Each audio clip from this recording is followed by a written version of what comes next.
What's up, everybody? We're gonna get into some solutions today. Instead of all the bashing, all of the name calling, all of the disrespect, and all of the shit that really don't change lives. You know, things that really don't do anything for anybody of no substance, and we get nothing out of it. Today we talking solutions. Cynthia G, I want you to hit me with some solutions. I got a couple things that I would love to have your opinion on if you don't mind. I don't want to come on to your show. I would like to have you on mine if you ever want to come on here. But I keep that cult you got going over there, I keep that for you. I don't want to come over there with all that hate. I know y'all ain't going to let me speak and talk anyway. But I want to get your perspective on some of these things I want to talk about. We're going to talk about today. The 60 days has been hot girl summer has been extended for 60 more days. I want to get your answers on that, your perspective and your opinion, what you think we can do to try to stop all of these evictions from happening, and what you think on that. And I'm gonna give my perspective and my opinion on what I think might transpire in the next 60 days or whatever, and what I think we can do to try to change that since we have a little bit more time. And I also want to get your perspective, since you talk about young men not being able to read and not being intelligent enough, I guess, to live a meaningful life out here. I want to see what you think we can do as men, or as young black men, or the young black men that's coming up, what they can do to try to be more intelligent or be just better in life.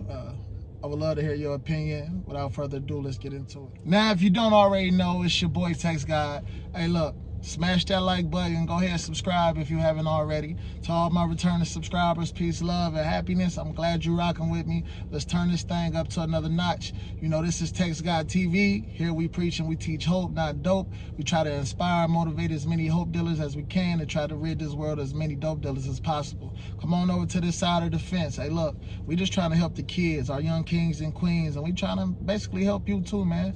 I mean, put the dope down, put the guns down, man. I don't want to see none of my black kings in jail. It's a lot more out here for us, man. I promise you that. I promise you that. Look, I'm gonna go ahead. I'm starting off with the reading part, man, because that and how you said black men ain't intelligent, we stupid, we don't know what's going on, and then you also speak of something like we try to be placed in a high value place with other cultures, like we run around and beg to be accepted by other cultures. No, we don't do that.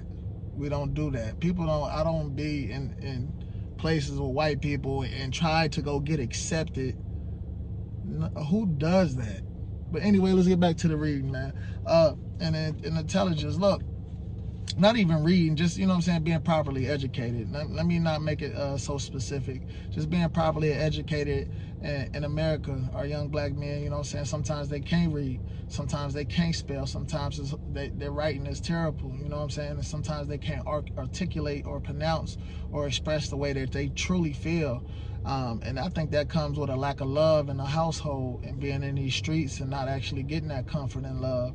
And black women that's kind of like you, Cynthia G, that's not showing them and giving them that proper love, or trying to push them into the right direction. You see what I'm saying?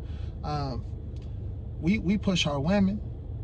Why can't you push your black man? Why can't you help your black man? Why be in a relationship with a man that you know you cannot read, cannot spell, and not teach him these things? You know what I'm saying? Like when I see my friends on Facebook or whatever, or I see them, they texting me, even though I might not come out blatantly and be like, this is how you spell that, I will try to find a way to use that same word in the text that I'm sending back or whatever, or the post that I'm sending back, so they know the proper way to spell it. Indirect teaching, so that way I don't embarrass nobody, and you know what I'm saying? That's a solution right there. That's a way to teach without teaching, without blatantly teaching somebody so they feel like they don't feel inferior than you.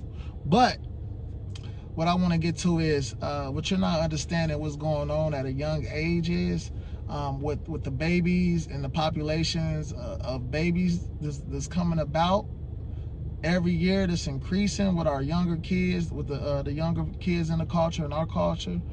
the babies are coming earlier and earlier, and these young boys and these young girls are having babies at a wedlock at a young age, and they haven't learned anything yet. They're still in school. They still got plenty of things to learn as far as even educational value. You know what I'm saying? So when you have that, and I'm gonna give you an example of my life because I've been through a lot of the things that you speak about, so I know a lot about it. So for example, you got these, well, not example, but so in return with all of this happening with these young kids having kids, you have a young father that's trying to go to school and focus on school. Initially, if he plays any sports, then that's time he has to spend there. And then after sports, he has to go to work so that way he can take care of his woman and the baby and try to provide and try to build a household and so that they can fend for themselves in America.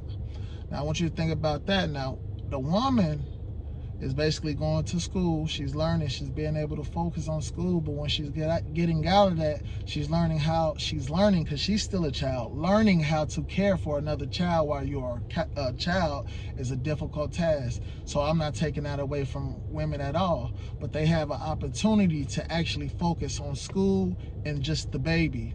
The man has to focus on his extracurricular, what might be his goals, dreams, or career, something he's trying to get into, maybe like football, basketball. If he's a hell of an athlete, why would you want to take that away, the opportunity for those scholarships, that free education? But not only that, he has to go to school. So he has sports, he has practice, whatever, he has school, and then he has to worry about the baby and you. And then he has to go to work so he can take care of you and the baby. So initially, there's 4 different things that's on his plate. So it's harder for him to focus in school when he's tired and waking up and he's getting bad grades. So as he's focusing on, damn, I gotta go to practice after this, man. And after practice, I gotta go to work. I'm tired. Even though you're young and you got all that energy, it's still a hard feat. Give you an example. When I was a young man, I had my baby at the age of 17. My baby mother, we have a beautiful relationship, so I can tell you that this is just how it was, and I mean, this is not going to affect our relationship because she know we've spoken about these things and things like this before.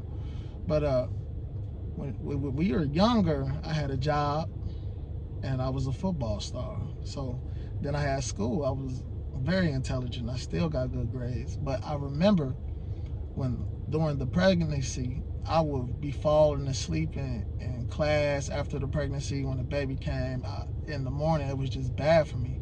I could not go to sleep in first and second period, but I would still do that work and make that work up. And then they had counseling for me, you know what I'm saying, for kids having babies and stuff. Shout out to my counselor, Kokenji. He was a good person in that school. He taught me a lot, man. I think the cops coming for me, man. Cynthia G done sent the boys for me, man. See how black women do? They just want to send it. Every time they get a chance, they want to send the cops at you, man. Look, man, I ain't got nothing, man. Pray for me, man. I don't want nothing to happen. You know what I'm saying? Just pray for me, Cynthia G. I don't know what she done told them, but fuck them. You know what I'm saying? We still rocking. We still gonna record this video. But anyway, as a young man, that's a difficult feat. So then once a man graduates high school, he says fuck college, because he like, damn, I gotta work. I gotta take care of this baby. I gotta take care of my girl. I gotta make sure these bills is paid. Because initially, at some point, you're gonna get out of mama's house, especially in the black community. We're getting out of mama's house at 18. That's what our parents say. And it's different with white people because they stay until about 25, 27. Just as long as they're in college and they building and creating their careers, they're not going to let their kids just get out here in the world and struggle. That's not how they are designed. And us as a culture, that's how we have to redesign it. And you ladies, you have to start understanding that some of these guys are not intelligent because they have to go straight into working because they laid down with some of you ladies.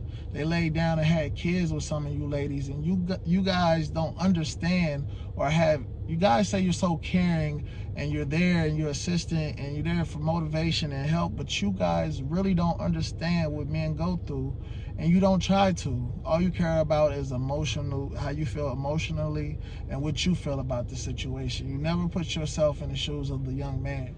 Okay, now with that being said, with all of this transpiring and these kids being kids and still in high school and having this baby to raise,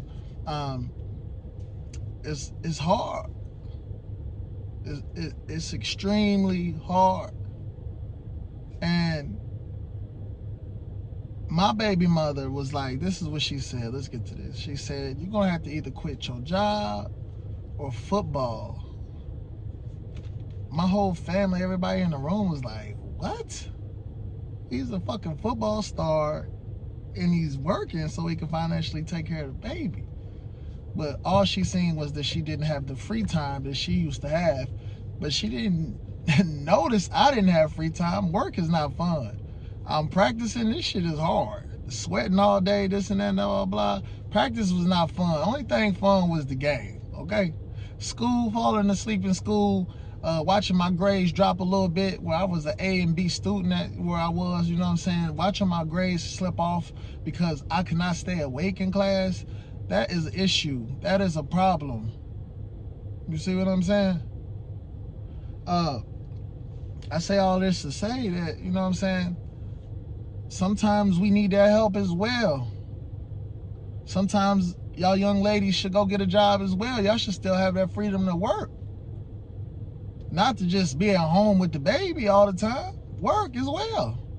And when you work, I watch the child or whatever, or we find a babysitter.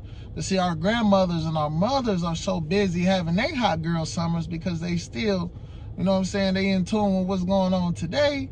They don't want to watch the kids. I was lucky because my mom would watch. My mother would still watch the kids, but I know there's other people's mothers and grandmothers. Oh, I ain't watching that baby. You better watch your baby. You better. Da, da, da. They don't help like they used to in the past. Grandmothers and mothers in the past, they be like, man, get that baby to me. You gonna have a good time. Me and little motherfucking Timmy and Tammy, we finna make marshmallow s'mores. That's how they was. They love the kids, but nowadays they trying to get drunk and turn up too. You see what I'm saying? So look, that's that. What about this 60 days extension y'all got? Well, don't you think some of these women should be reaching out to that man that she left for no reason? The man that she left for no reason. Don't you think some of these baby mamas should be reaching out to the man that she left for no reason? Some of these kids' fathers, bringing them back into their life because they never wanted to leave. Some of y'all leaving y'all good men for nothing.